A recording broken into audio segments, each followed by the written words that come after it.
Pemirsa, Anda masih menyaksikan Kilas Opini bersama saya Tito Laksmana. Masih dalam perbincangan kali ini, yakni kerjasama antara Indonesia dan Rusia.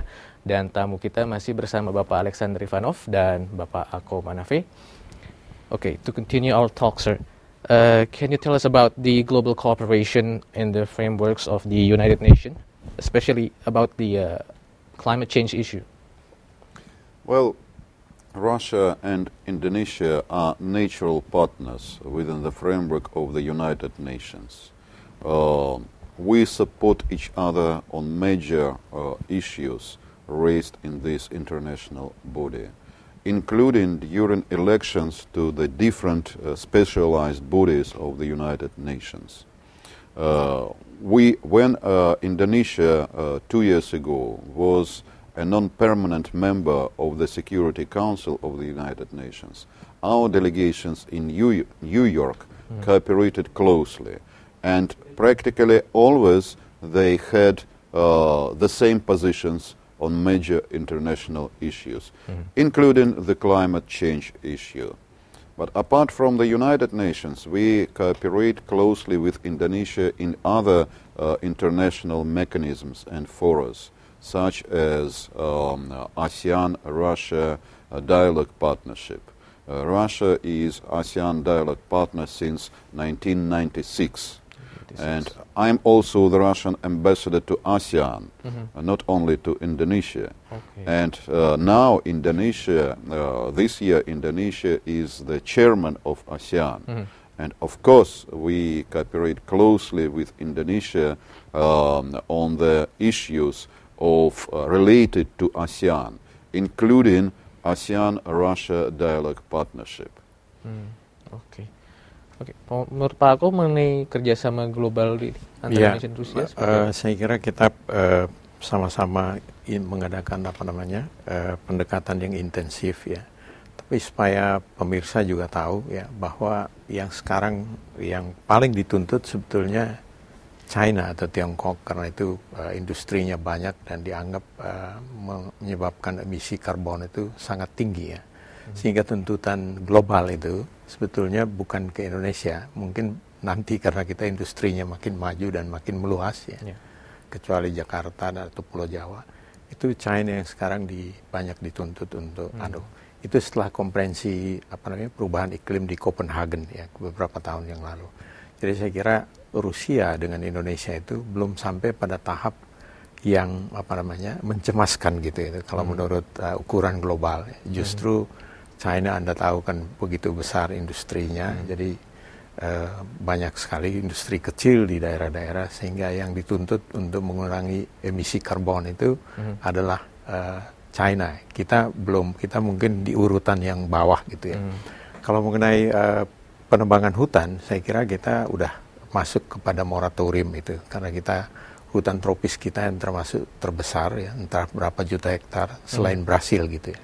Jadi saya kira itu masuk dalam perjanjian internasional, tapi saya kira Menteri Kehutanan kita, kemudian pemerintah Kabinet SBY juga sangat memperhatikan mengenai masalah pelestarian hutan itu tadi ya. Saya kira sama dengan Rusia juga, di beberapa bagian hutannya masih utuh gitu dan bagus ya.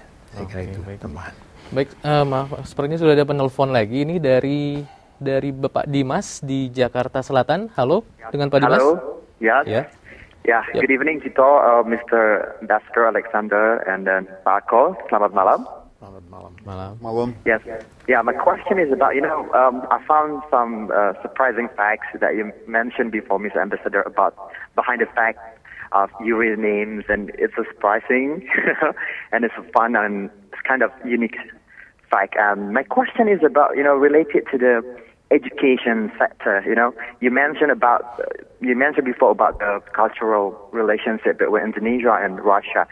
Now, what are the plans for the future for Indonesia and Russia, especially in education field?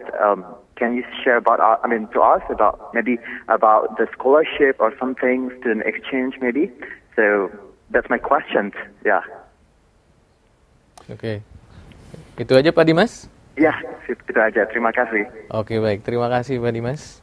Mr. Ambassador? Yes, thank you very much for a very good question. The sphere of education is very important in the bilateral relations of Russia and Indonesia. We provide scholarships for Indonesian students. Every year we provide scholarships for Indonesian students in different Russian universities, not only in Moscow, but in other cities of Russia as well. Apart from these official governmental scholarships, we have exchange programs between Russian and Indonesian universities. And within the framework of these exchanges, we have also, in particular, exchanges between Russian and Indonesian Islamic universities. For example, I can tell you that at present, in different Islamic universities of Indonesia, about 30 or something more Russian Muslim students are studying, because Russia is multi-religious country as well as Indonesia, and there are about 20 million Muslims living in Russia. And now we are developing this kind of cooperation as well. And of course, the knowledge of language is very important when Indonesian students come to Russia, because education in Russia is done in Russian language. To help Indonesian students to learn Russian language, even when they are here, we have a special Russian language course in the Russian Cultural Center in Jakarta, Jalan Diponegoro 12. Everybody who is interested in learning Russian language are welcome to visit our cultural center in Jakarta and to start the studies in the Russian language courses. Because we have the Russian teacher there, and that is very important when you learn foreign language, to learn it from the native speaker. And one more very important input which our embassy has done in this regard is that one of our diplomats here in Jakarta, Ibu Veronika Novoseltseva, for 2 years worked on the textbook, a special textbook of Russian language for Indonesian students. And now she completed this textbook, and it is published already. And just this Friday we shall have a presentation of this textbook for Indonesian students in our Russian Cultural Center in Jalan Diponegoro 12. Everybody are welcome to study Russian language and using this unique textbook. Okay, I'm sorry I have to cut you there. There's another phone call. Okay, halo. Halo. Halo. Halo, dengan siapa? Dengan Bapak Tony. Tony dari mana? Dari Palembang. Dari Palembang. Oke, Pak Tony, silakan, ada yang mau ditanyakan mungkin ke Pak Ako atau ke Mr. Ambassador? Dan bahasa Indonesia aja. Dengan bahasa Indonesia? Oke, baik, silakan. Gimana kira planning untuk kerjasamanya untuk di bidang militer untuk Indonesia, terus bidang kerjasama di bidang studi pelajar yang ataupun pelajaran teknologi, pangan, dan serta mungkin ketahanan ekonomi Indonesia sendiri dan ketahanan militer Indonesia sendiri untuk kerjasama militer mungkin itu, ataupun latihan militer untuk Indonesia yang sekarang ini agak kurang dengan Rusia. Oke, itu aja, terima kasih. Itu aja. Terima kasih Pak Tony. Okay, Mr. Ambassador, the question is about, is there any other planning between Indonesia and Russia for the military agreement for the newest, the latest, the current? Well, in 2007, when the then President Vladimir Putin was here with the official visit in Jakarta, the two sides signed an agreement on providing Indonesian the Russian state credit for procurement of military technique amounting to $1 billion state credit, especially for this purpose. And now we are implementing we are implementing this state credit. Part of it is already used by the Indonesian side for procurement of different military technique. And we shall continue this work until the whole sum of $1 billion is spent. Apart from this state credit, we have also other cooperation providing Indonesian armed forces with Russian military technique on commercial basis. But apart from that, we are ready for joint production of military technique. I know that for Indonesia it is very important to have a transfer of technology and joint production. We are going to conclude an MOU with PT Dirgantara and PT Pindad on this issue, joint production and transfer of technology. Oke. Menurut Pak Ako, kira-kira dari sudut pandang Indonesia, kira-kira apa yang dibutuhkan untuk pertahanan di Indonesia? Ya, saya kira selama ini kan karena kita seolah-olah sangat mendewa-dewakan bantuan Amerika dan Uni Eropa, ya, Uni Eropa maksudnya yang bukan Rusia. Jadi kita lupa ya bahwa ternyata Rusia itu juga mempunyai latar belakang sejarah, banyak membantu terutama pada waktu pengembalian Irian Barat. Kalau tanpa Rusia mungkin Papua bukan wilayah RI.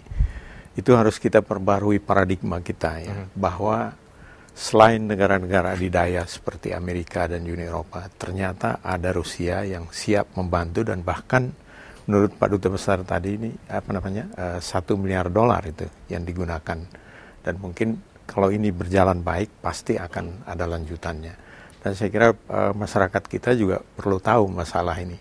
Kadang-kadang kita itu melihat itu hanya dengan sebelah pandangan ya, seolah-olah semua itu ditentukan oleh Amerika dengan sekutunya, padahal di samping kita ada Rusia, mungkin juga ada Tiongkok yang bisa juga menjadi batu sandaran ketika kita membutuhkan teknologi khususnya dalam angkatan bersenjata ya. Karena kita tadi saya ulangi, kita politiknya bebas aktif ya. Jadi tidak pro kepada siapapun, pragmatis ya. Di mana kita perlu tanpa ada latar belakang ideologi, pasti kita membuat perjanjian kerjasama yang menguntungkan dua pihak ya, atau dengan bangsa-bangsa lain. Saya kira itu. Baik, sangat menarik sekali. I would like to add one thing here. Yes. Regarding military technical cooperation with Indonesia. Russia does not put any political precondition in realization of this military technical cooperation with Indonesia, because we consider Indonesia as a friendly state, our friend. And second, we guarantee that we shall not put any embargo on providing Indonesian armed forces with our military technique. These are, I think, very important things which the Indonesian public should know. Oke, thank you. Misalnya untuk menjawab pertanyaan dari Pak Tony tadi mengenai adakah kerjasama militer dengan Rusia untuk saat ini, memang saat ini Rusia dan Indonesia memang tengah mengadakan perjanjian kerjasama di bidang militer maupun informasi dan teknologi.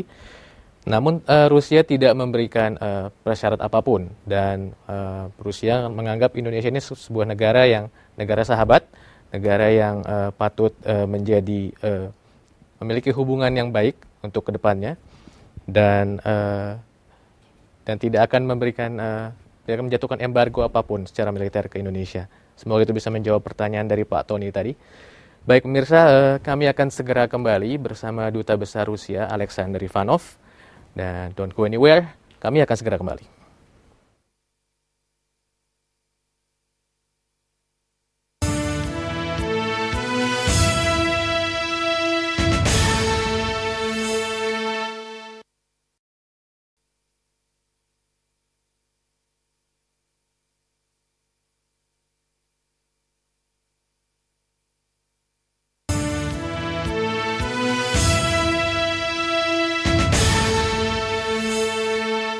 Anda masih menyaksikan Kilas Opini bersama Duta Besar Rusia, Bapak Alexander Ivanov, dan wartawan senior Bapak Ako Manafe.